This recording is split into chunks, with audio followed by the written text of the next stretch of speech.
Halo teman-teman sekalian, berikut ini adalah panduan membuat database dan tabel MySQL ataupun MariaDB menggunakan SAM. Panduan ini kita mulai dari menghidupkan server web PHP dan database pada SAM. Ketika server web kondisi mati, nanti tampilannya kurang lebih seperti ini ya. Demikian juga tampilan pada database MySQL-nya. Untuk menghidupkannya, kita cukup klik tombol Start pada baris Apache ini. Dan juga kita klik tombol Start pada baris MySQL ini. Selanjutnya kita mengakses PHPMyAdmin melalui SAM. Untuk mengakses PHPMyAdmin melalui SAM, kita cukup klik tombol admin ini ya. Kemudian nanti kita akan diarahkan ke halaman localhost PHPMyAdmin ini. Berikutnya kita buat sebuah database ya. Untuk membuat database, kita cukup klik new di sini ya. Kemudian kita berikan nama databasenya. Misalnya nama databasenya adalah DB Campus. Oke, setelah itu kita klik create. Nah, database yang jadi nanti kurang lebih tampilannya seperti ini ya. Kalau ada nama lain yang sama di bagian depannya sebelum underscore, maka dia akan dikelompokkan seperti ini. Ini jadi satu dengan DB Post. Setelah itu kita membuat tabel ya dengan struktur kurang lebih seperti ini ya. Untuk tabelnya misalnya ini adalah tabel kampus yang mengelola mahasiswa ya. Kita klik bagian databasenya, kemudian kita berikan nama tabel baru di sini. Ini langsung ke halaman create tabel ya. Oke, kita misalnya di sini adalah membuat tabel TB MHS. Misalnya seperti itu. Kemudian number of column ini kita sesuaikan dengan kebutuhan kolom yang akan kita buat ya.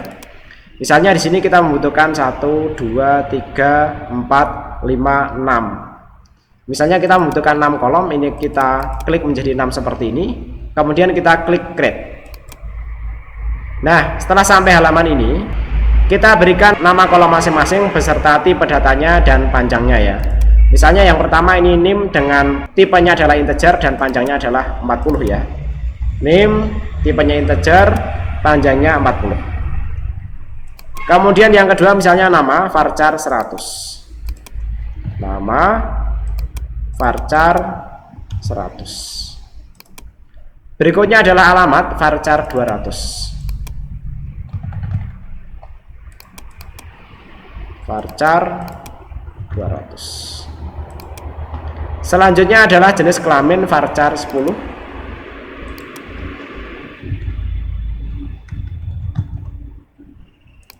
Varchar 10. Berikutnya adalah tanggal lahir bertipe data date ya.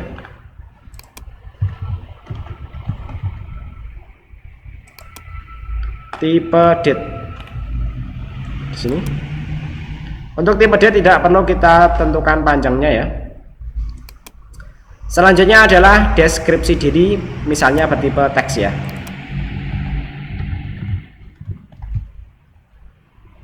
Tipenya adalah teks ya. Setelah struktur data kita tentukan, berikutnya kita klik save ini ya. Nah, sampai di sini tabel sudah dibuat namun belum ada isinya.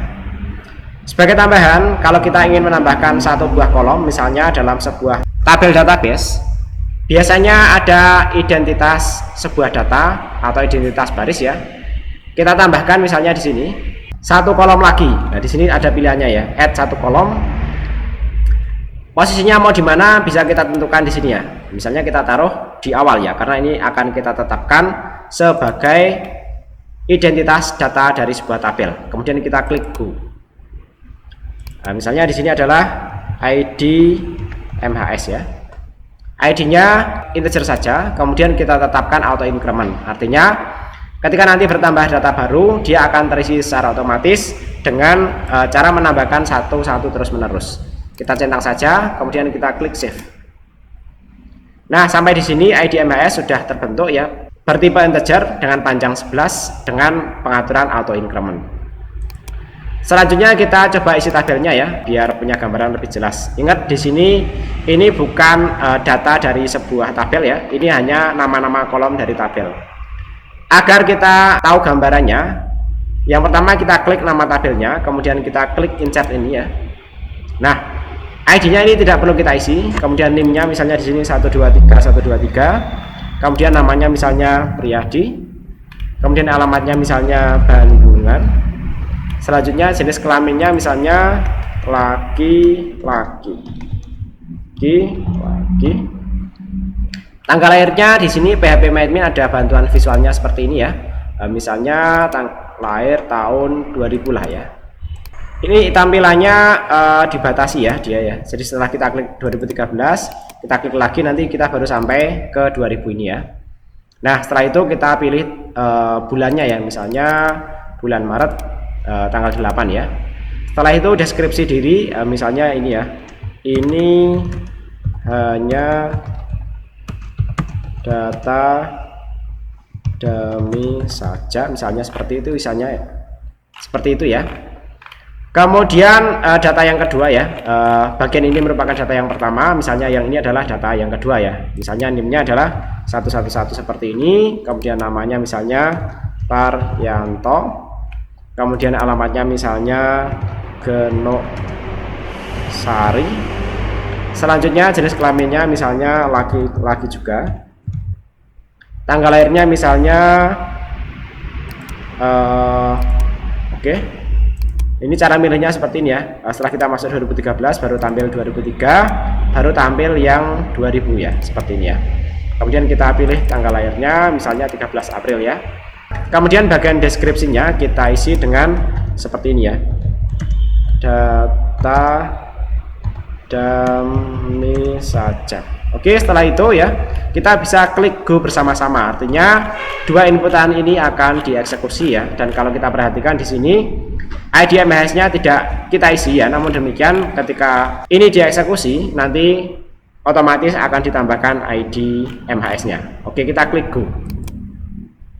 Oke, sampai di sini terlihat bahwa dua row inserted ya, dua baris sudah dimasukkan ke dalam tabel. Untuk melihatnya kita bisa klik bagian browse ini ya, hasilnya ya. Nah, di sini kelihatan ya, ID MHS-nya otomatis terisi 12, kemudian NIM-nya sesuai dengan inputan, nama, alamat, dan lain-lain juga sesuai dengan inputan. Demikian panduan singkat bagaimana cara membuat database dan tabel di MySQL ataupun MariaDB menggunakan PHP MyAdmin. Terima kasih.